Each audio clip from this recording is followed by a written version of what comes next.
Hello dear students, आज हम लोग एक नए कॉन्सेप्ट को एक नए माइंडसेट के साथ बिल्कुल नए तरीके से सीखेंगे जिसका नाम है रिलेशन। हम लोग अभी तक इस चैप्टर रिलेशन एंड फंक्शन के अंतर्गत जो कुछ भी पढ़े हैं उसे एक बार रिपीट करते हैं। हमें कोई सेट ए और एक कोई दूसरा सेट बी दिया हुआ रहता था। मान लीजिए कि कोई सेट ए के अंदर 3 एलिमेंट 1, 2 और 3 है, एक दूसरा सेट बी जिसके अंदर भी 3 एलिमेंट 2, 4 और 10 है।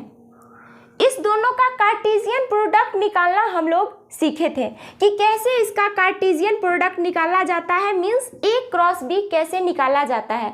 तो हम लोग जानते हैं कि ए क्रॉस बी निकालने के लिए हम लोग सेट ए के फर्स्ट एलिमेंट को सेट बी के सारे एलिमेंट से रिलेट करवा के पेयर बनाते थे। फिर सेकेंड एलिमेंट को सेट ए के सेकेंड एलिमेंट को सेट बी के सारे एलिमेंट के साथ लिंक करवा के पेयर बनाते थे। फिर सेट ए के थर्ड एलिमेंट को सेट बी के सारे एलिमेंट के साथ लिंक करवा के पेयर बनाते थे। और वो पेयर का जो सेट होता है, उस ऑर्डर्ड पेयर का जो सेट होता है वो ए क्रॉस बी को रिप्रेजेंट करता है। तो चलिए उस ए क्रॉस बी के अंदर जो एलिमेंट होगा उसे हम लोग बनाएं।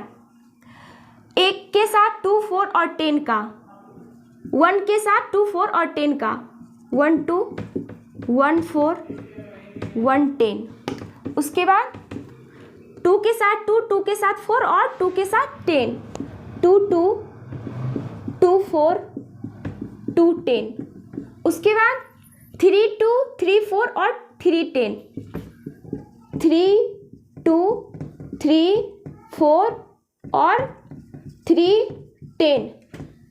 तो इस तरीके से हमें ऑर्डर्ड पेयर प्राप्त होता था। और आप लोग यहाँ पे देख सकते हैं कि टोटल नंबर ऑफ जो ऑर्डर्ड पेयर है वो 9 है।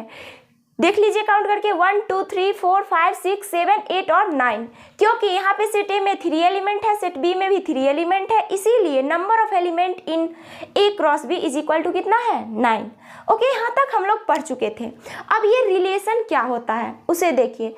रिलेशन को अंग्रेजी अल्फाबेट के कैपिटल लेटर आर के द्वारा डिनोट किया जाता है। आर से हम लोग रिलेशन को डिनोट करेंगे। रिलेशन का मतलब होता है संबंध या रिश्ता। आप भी बहुत सारे रिलेशन से घिरे हुए हैं, बहुत से अलग अलग तरीके के रिलेशन से घिरे हुए हैं। हर रिलेशन का अपना एक कंसेप्ट होता है। जैसे मैं अपनी और आपकी बात करूं तो आप मेरे स्टूडेंट्स हैं और मैं आपकी टीचर हूँ। तो यहाँ पे आप देख सकते हैं कि किसी भी रिलेशन को बोलने का 2 तरीका है कि मैं आपकी टीचर हूँ, पहला तरीका, और दूसरा कि आप मेरे स्टूडेंट हैं। मतलब दोनों सेंटेंसेस का सेम मीनिंग ही है, बस बोलने का तरीका अलग अलग है। मतलब किसी भी रिलेशन को बोलने का 2 तरीका होता है। मैथमेटिक्स में भी आप देख लीजिए कि जैसे नंबर x नंबर y से बड़ा है, ये 2 नंबर के बीच एक रिलेशन को रिप्रेजेंट कर रहा है। ये चिन्ह नंबर x नंबर y से बड़ा है बोलने का पहला तरीका, और नंबर y नंबर x से छोटा है बोलने का दूसरा तरीका। तो रिलेशन को बोलने के लिए 2 तरीके होते हैं। हर रिलेशन का अपना एक कंडीशन होता है। जैसे 2 सेट्स के बीच भी रिलेशन होते हैं। कैसे 2 सेट्स के बीच के रिलेशन को हम कैसे डिफाइन करेंगे, जरा उसे देखिए। रिलेशन आर कोई 2 दिए हुए सेट ए और बी के कार्टेशियन प्रोडक्ट का ही सबसेट होता है। बस रिलेशन आर कोई 2 दिए हुए सेट ए और बी के कार्टेशियन प्रोडक्ट का सबसेट होगा। तो अब इस ए क्रॉस बी का कौन सा सबसेट होगा आर, इसके कौन कौन से एलिमेंट्स को हम ले आर के अंदर, ये हमें कैसे पता चलेगा, ये सोचने वाली बात है। यहाँ तक तो हमें पता है कि relation R A cross B का सबसेट होगा, पर कौन सा सबसेट होगा, इस आर के अंदर कौन से एलिमेंट्स आएंगे ए क्रॉस बी के, तो इसके लिए हमें एक कंडीशन दिया होता है। और उस कंडीशन को ए क्रॉस बी के अंदर के जो जो एलिमेंट उस कंडीशन को सेटिस्फाई करते हैं वो सारे एलिमेंट्स R के अंदर आते हैं। मतलब R भी एक सेट है, किसका? ऑर्डर्ड पेयर का, क्योंकि R यानी कि relation R A cross B का सबसेट होता है। तो अब वो जो कंडीशन है उस कंडीशन को हम लोग कैसे लिखते हैं या कैसे बोलते हैं उसे मैं आप लोगों को सिखाती हूँ। इसे हम लोग लिखेंगे R is equal to the set of all ordered pair X and Y। ये दो बिंदु सच डेट, इसे पढ़ते हैं सच डेट। अब X और Y के बीच एक कंडीशन हम लिखेंगे। वो कंडीशन कुछ इस तरीके से लिख देते हैं, Y is equal to 2X। मतलब Y X का दोगुना होगा, जहां पे X belongs to A and Y belongs to B। कुछ इस तरीके से हम लोग इस कंडीशन, इस रिलेशन को डिफाइन किए हैं। ये वाला कंडीशन को आप लोग देखिए, y is equal to x। अब हम लोग जानते हैं कि R A क्रॉस B का सबसेट होगा, तो जैसे इसमें ऑर्डर्ड पेयर में जो एलिमेंट आए हैं उसी तरीके से इसमें भी रिलेशन R के अंतर्गत भी जो एलिमेंट आएंगे वो ऑर्डर्ड पेयर में होंगे। इस ऑर्डर्ड पेयर में सभी प्रत्येक ऑर्डर्ड पेयर का जो पहला एलिमेंट है वो सेट A का एलिमेंट है और दूसरा एलिमेंट सेट B का एलिमेंट है, और इसी का सबसेट R है। तो R के अंदर जो ऑर्डर्ड पेयर आएंगे उसका जो फर्स्ट एलिमेंट X होगा वो सेट A का एलिमेंट होगा और सेकेंड जो एलिमेंट होगा वो सेट B का एलिमेंट होगा। और ये X और Y के बीच एक कंडीशन, एक रिलेशन को हम लोग डिफाइन किए हैं।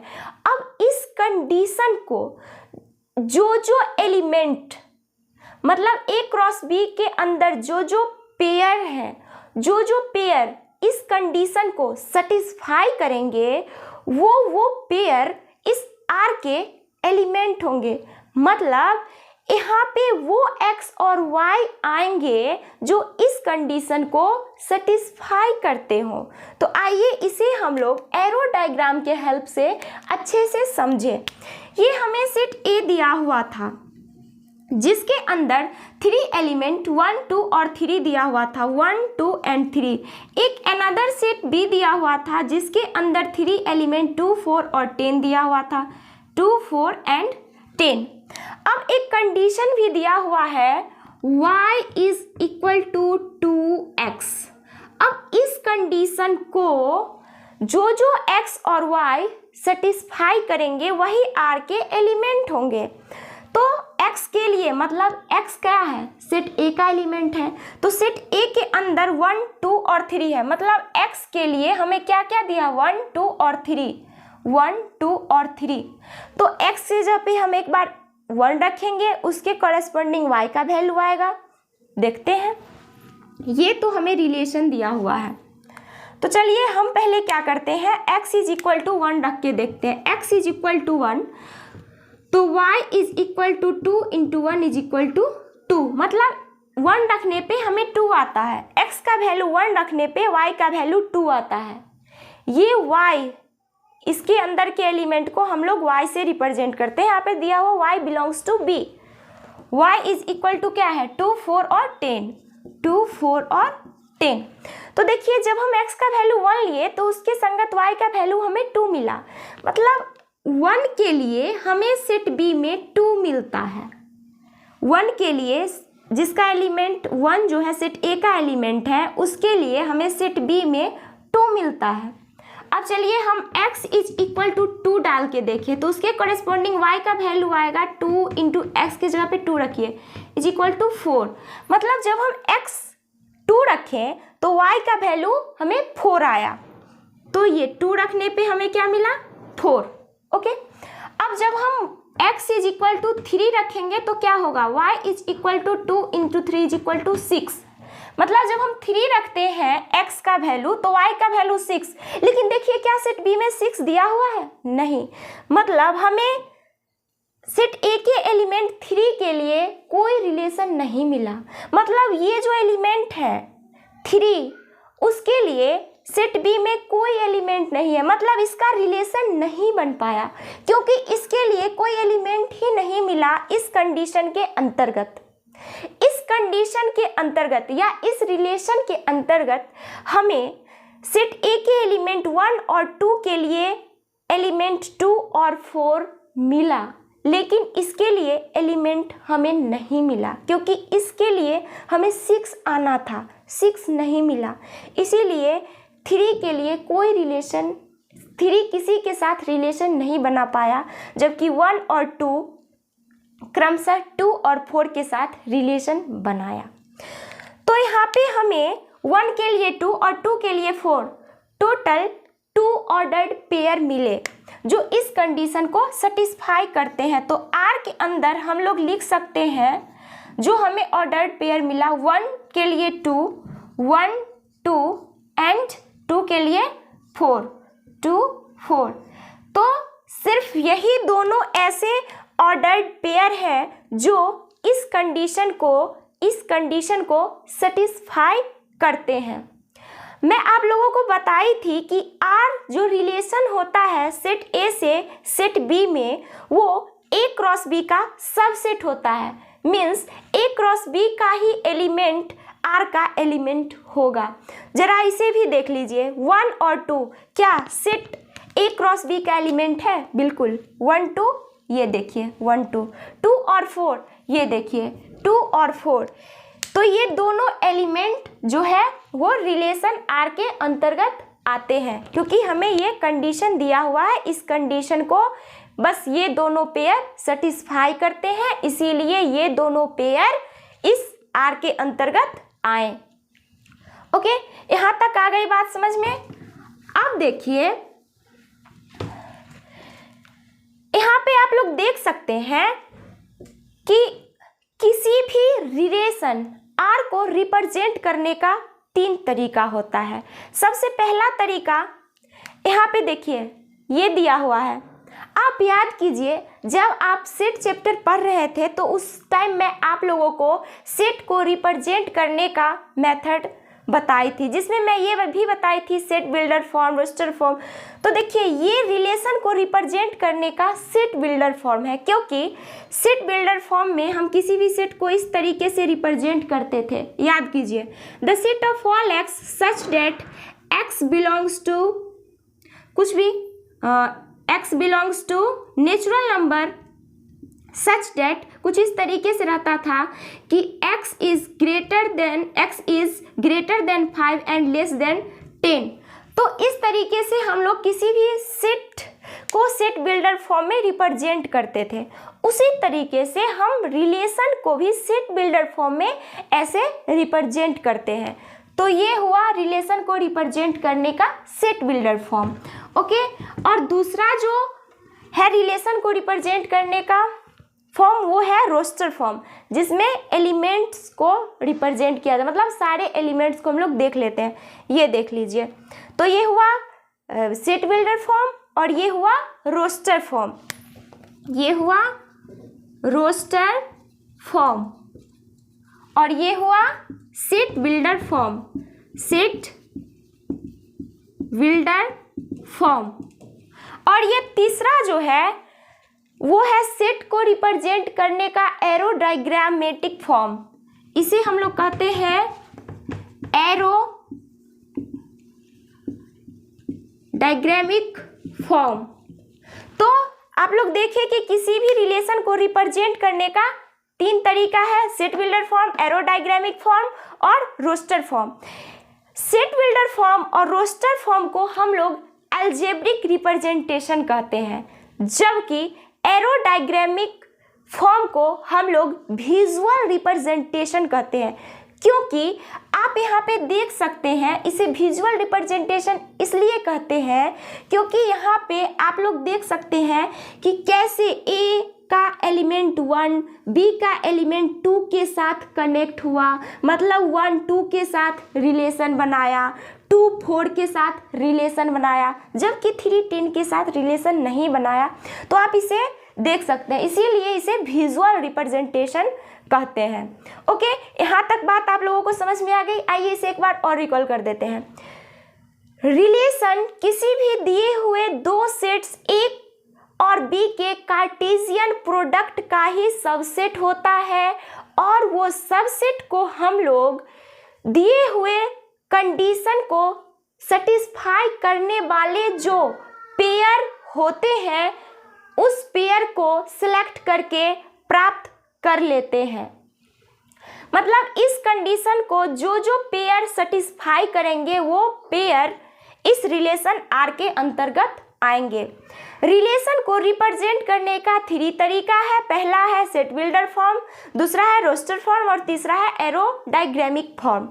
सेट बिल्डर फॉर्म और रोस्टर फॉर्म को हम कहते हैं अलजेब्रिक रिप्रेजेंटेशन, जबकि इसे कहते हैं विजुअल रिप्रेजेंटेशन। इसे आप लोग नोट कर लीजिए।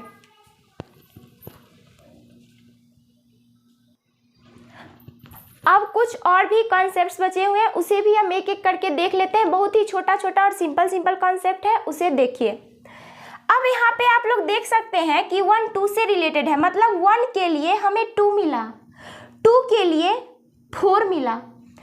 तो देखिए 2 को हम 1 का इमेज कहते हैं, 2 को 1 का इमेज कहते हैं, क्योंकि 1 के लिए हमें 2 मिला। तो यहाँ पे हम लोग लिख सकते हैं कि 2 is an image of 1। 2 1 का इमेज है। उसी तरीके से हम ये भी लिख सकते हैं कि 4 is an image of 2। Okay, और जब 2 1 का इमेज है तो 1 2 का प्री इमेज है। तो लिखेंगे 1 is a pre image of 2। उसी तरीके से लिख सकते हैं कि 4 is an image of 2, so 2 is a pre-image of 4। यहाँ पे भी देख सकते हैं आप कि ये जो सेकेंड वाला एलिमेंट आएगा वो 1 का फर्स्ट वाले एलिमेंट का इमेज होगा। मतलब 2 is an image of 1 and 1 is a pre-image of 2। First वाला एलिमेंट सेकेंड वाले एलिमेंट का प्री इमेज होगा, जबकि सेकेंड वाला एलिमेंट फर्स्ट वाले एलिमेंट का इमेज होगा। ओके, यहाँ तक आगे बात समझ में। अब और भी कॉन्सेप्ट है, जैसे कि डोमेन, कोडोमेन एंड रेंज। यहाँ पे आप लोग देख सकते हैं कि सेट ए का मात्र 2 एलिमेंट 1 और 2 के लिए ही हमें रिलेशन मिला। मतलब सिर्फ 2 एलिमेंट 1 और 2 ही रिलेशन बना पाया। तो सेट ए का जो जो एलिमेंट रिलेशन बनाएगा उन सारे एलिमेंट को हम लोग डोमेन कहते हैं उस रिलेशन का। तो किसी भी रिलेशन के अगर डोमेन की बात करें तो आप ये भी कह सकते हैं कि उस रिलेशन के अंदर जो ऑर्डर्ड पेयर होंगे उन ऑर्डर्ड पेयर के जो फर्स्ट एलिमेंट होंगे जो कि 1 और 2 है वो रिलेशन आर का डोमेन होता है। तो यहाँ पे डोमेन क्या क्या होगा?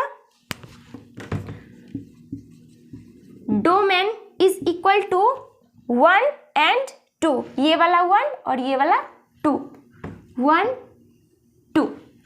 ओके, तो 2 तरीके से हम लोग डोमेन को देखें कि रिलेशन के आर के अंतर्गत जो ऑर्डर्ड पेयर आएंगे उस पेयर के फर्स्ट वाले एलिमेंट डोमेन होंगे, या विजुअल रिप्रेजेंटेशन में जो सेट ए के ऐसे एलिमेंट जो सेट बी के साथ रिलेशन बनाए हैं वो एलिमेंट्स रिलेशन का डोमेन होगा, जो कि 1 और 2 है।